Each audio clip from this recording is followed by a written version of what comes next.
para bedilers. Siang ini saya mau melanjutkan perbincangan mengenai perceraian dipandang dari sudut bedilers ya. Kali ini saya agak panjang. Yang pertama begini, ada faktor intrinsik dari senapannya sendiri. Kalau kita umpamakan senapan ini pasangan kita ya, misalnya ini pasangan ini lelaki lah katakanlah, ya kitanya perempuan misalnya, dipandang dari sisi perempuan ya. Ada satu kondisi di mana lelaki itu pada awalnya boros, ya, uangnya brol ke bininya, lama-lama terus jadi pelit misalnya gitu. Awalnya kan seneng kan kawin, wah ini lelakinya boros, seneng nih dikawin, terus akhirnya lama-lama jadi pelit. Itu perumpamannya seperti PCP teman-teman. Ada PCP di mana kondisinya suatu saat anginnya itu yang keluar PSI-nya makin sedikit, tenaganya makin kecil. Ya. Itu ada dua macam. Yang pertama, tabungannya habis. Anginnya di dalam tabung ini sudah sedikit. Itu kenapa akhirnya outputnya kecil. Yang pertama. Kalau dianalogikan pada hubungan lelaki dan perempuan ya, lelakinya nggak bisa brol lagi karena makin melarat. Pendapatannya, income-nya makin kecil. Misalnya ya, kena krisis atau yang lain ya. Jadi akhirnya yang lelakinya berubah karakter. Yang pertama. Yang kedua, kalau senapan ya, itu karena per hammernya lemah teman-teman. Karena per hammernya lemah, maka per hammernya nggak bisa memukul valve dengan maksimal sehingga anginnya yang keluar sedikit.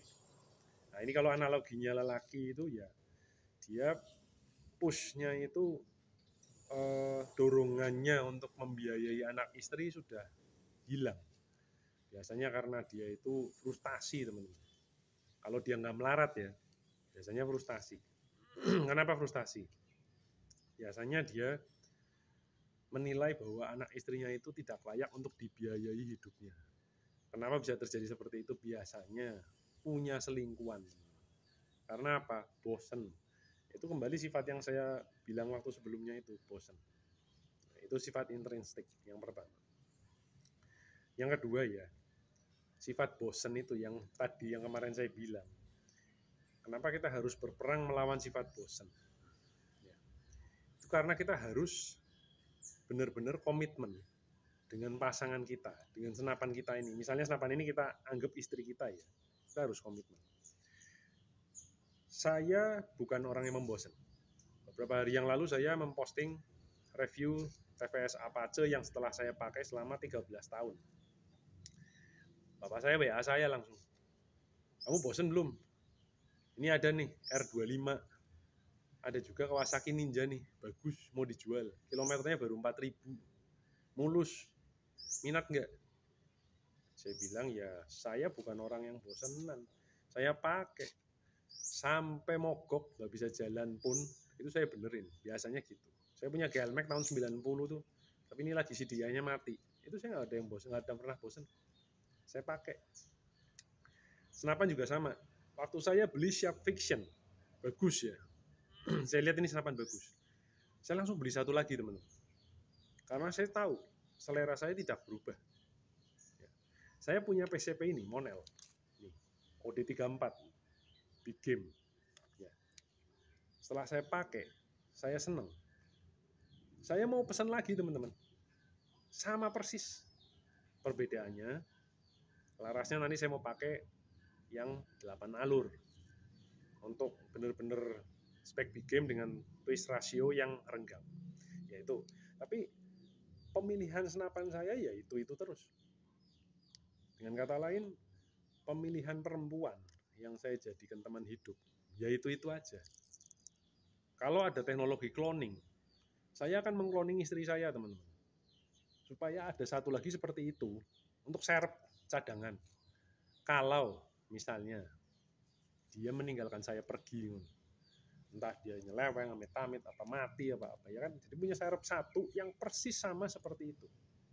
Tapi ini kan susah teman-teman. Teknologi cloning kita belum sampai ke sana. Meskipun bisa. Jangan bilang-bilang istri saya ya. Nanti suatu saat ini saya cloning dia. Jadi saya punya serep seperti dia persis plek. Saya bukan orang tipe bosenan. Jadi misalnya saya bikin PCP, ya persis seperti ini lagi, persis, pembuatnya sama. Orang-orang bilang lu gila, lu punya senapan ya gitu lagi, kenapa lu nggak bikin yang tipe lain, ya kan? Nah, satu lagi, saya tidak pernah iri dan saya tidak pernah membandingkan dengan orang lain. Itu kunci juga untuk supaya kita tetap loyal, tetap tidak bosan terhadap pasangan kita, terhadap senapan kita. Saya ngelihat ya, senapan misalnya, Fenrir Bow, ya, wah keren.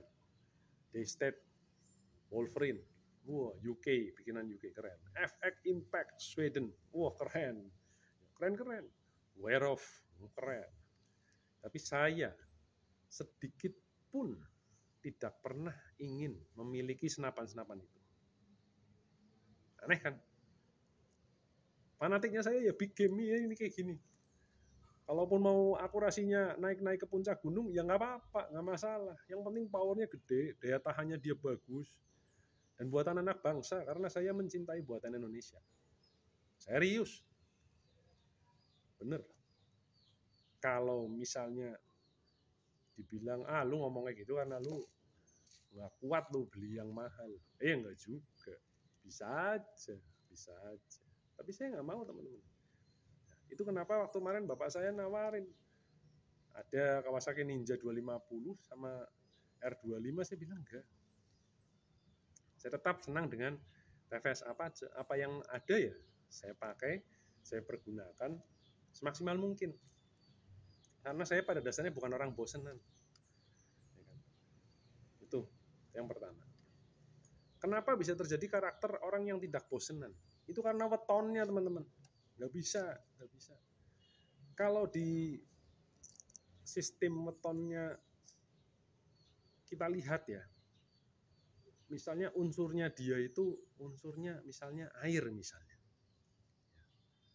atau api misalnya. Formless, tidak berbentuk, cenderung bosenan. Atau misalnya tanah tapi lemah misalnya, cenderung bosenan. Tapi kalau unsurnya logam kuat, tanah kuat, atau kayu kuat, dia tidak akan bosenan. Sekali dia nancep sampai berkarat patah, dia di situ. Kalian lihat kalau paku sekali udah nancep sampai karatan, cabut susah banget, patah. Sama juga pohon juga gitu. Pohon kalau udah tumbuh besar, gede, cabut susah, bisa dicabut mati. Itu teman-teman. Jadi itulah kenapa saya bilang, sebelum memilih senapan, ketahuilah karakter kita ini seperti apa. Itu sama seperti kita memilih istri, atau kita dipilih istri. Lelaki kan seperti orang nyari kerja, ngelamar sana, ngelamar sini. Ya. Nah, perempuannya seperti perusahaan, mau nerima enggak, dilihat, mau, melarat, nggak mau, dilihat, kaya, mau, barang dikawin, ternyata utangnya banyak, bangkrut, nyesel dia. Ketahuilah baik-baik jenis spek yang akan kita miliki ini. Itu dari pandangan seorang dealers. Ada satu lagi sebenarnya, teman-teman. Kenapa seseorang itu bisa mempunyai sifat yang tidak bosenan, selalu enjoy, menerima apa adanya yang dia miliki, sambil dia berusaha meraih yang lebih, tapi dia tetap bersyukur, mensyukuri apa yang dia miliki dan berbahagia ya, bukan tekanan batin. Jadi saya nembak misalnya akurasinya naik ya, itu saya nggak apa-apa. Saya berbahagia karena pelurunya 53 meter pecah. Saya bahagia, wah tenaganya ngeri, keren. Saya bukannya ngedumel, walah akurasinya kok kayak gini, enggak. Ada satu lagi, itu adalah pola asuh dari orang tua, parenting. Ya. Ada orang tua yang mendidik anaknya, itu membandingkan, serba membandingkan. Misalnya, kamu ini kayak gini, itu loh sih itu, juara, itu loh sih itu, hebat, itu loh sih itu. Orang tua tuh banyak yang kayak gitu, teman-teman. Padahal anak nggak pernah ya bandingin ke orang lain bahwa, Pak, Bu, itu loh, bapaknya ini, kaya sekali, beli Mercy, ya, beliin anaknya moge, Harley Davidson, apa BMW, apalah, Yamaha FZR, atau R1. Enggak, anak kecil jarang yang kayak gitu. Tapi kalau orang tua mengindoktrinasi, membandingkan anaknya dengan orang lain, lama-lama itu tertancap di dalam memorinya secara tak sadar. Sehingga dia pada saat besar, dia itu membandingkan pasangannya. Anjrit, itu cewek seksi banget, bini gua kayak gini. Ya. Lu kasih makan apa sama bini lu? Lu ngelatih nggak bini lu buat olahraga? Lu kasih waktu nggak ke bini lu untuk olahraga? Enggak kan? Sebaliknya, ceweknya membandingkan. Itu loh, sukses kerjanya, keren, segala macam. Kamu ini gini. Nah, lu mendukung nggak pada saat suami lu kerja sampai malam? Nanti kalau suami lu kerja sampai malam cari duit, lu nyeleweng. Jadi semua kan ada take and give-nya, ya kan? Nggak ada yang secara gratis. Ya. Itulah kenapa kadang-kadang perceraian dipicu oleh orang tua. Ingat teman-teman, ada orang-orang tua yang toksik. Toksik bagaimana? Bilang dia nanti, anaknya, misalnya anaknya perempuan, suami kamu itu nggak bener tuh kayak gitu. Suami apaan? Masa istri disuruh kerja? Istri kan harusnya ke salon, santai, ya kan, spa, ya kan, segala macam lah ya. Ada itu. Ada. Kalau saya punya suami kayak gitu, nggak akan saya mau ini. Nah, itu dikomporin mulai. Sebaliknya yang lelaki nih, dikomporin juga ada. Kamu punya bini, kerjanya kayak gitu, tidur-tiduran, males-malesan. Akhirnya banyak kasus ya, orang tua yang divorce, maka akan menghasilkan anak yang divorce juga. Nah itu. Nah, oke lah. Kenapa sih saya ribut masalah divorce, perceraian segala macam? Karena saya ngelihat di daerah saya banyak yang bercerai, kemudian anaknya dititipkan ke kakek neneknya. Sementara orang tuanya sudah tidak menghidupi lagi. Ini kan beban negara, men. Beban negara, bener-bener. Jadi kekuatan suatu negara itu harus dilandasi oleh kekuatan rumah tangga. Itu yang pertama. Kalau dalam satu negara banyak terjadi perceraian, hancur teman-teman.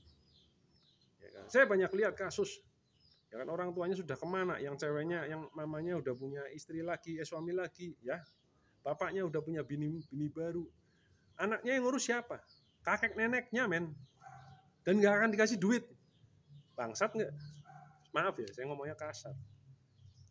Itu parah banget loh, dan banyak terjadi teman-teman. Kakek neneknya ngurus anaknya tanpa diberikan nafkah oleh orang tuanya, orang tua biologisnya yang bikin. Padahal anak ini kalau boleh ditanyakan, dia lahir kan, dia nggak minta dilahirin. Orang tuanya koitus, kemudian keluar anaknya, ya kan, kayak gitu kan. Ini banyak terjadi teman-teman, dan anak yang seperti ini akhirnya secara gizinya buruk, ya, secara pendidikan non formalnya juga kurang baik, keuangannya, ekonominya juga kurang baik. Akhirnya gimana? Risiko sekali anak ini untuk menjadi anak yang kurang baik karena ditinggal oleh orang tuanya. Selain dari genetik orang tuanya memang dasarnya kurang baik, anaknya gimana?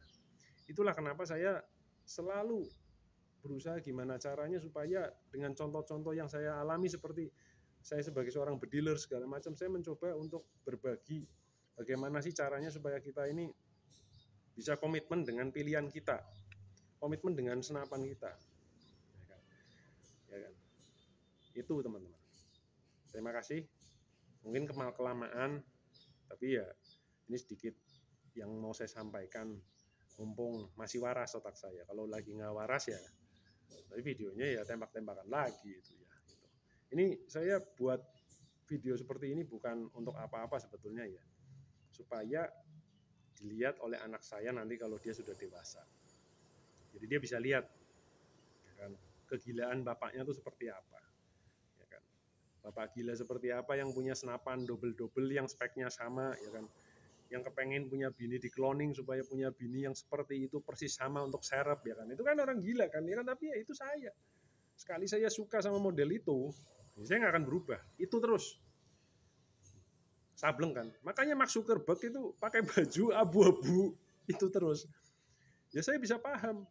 Ya kan, dia nggak bosan dengan warna abu-abu itu. Ya emang dia kayak gitu orangnya. Oke? Selamat ularas teman-teman. Terima kasih.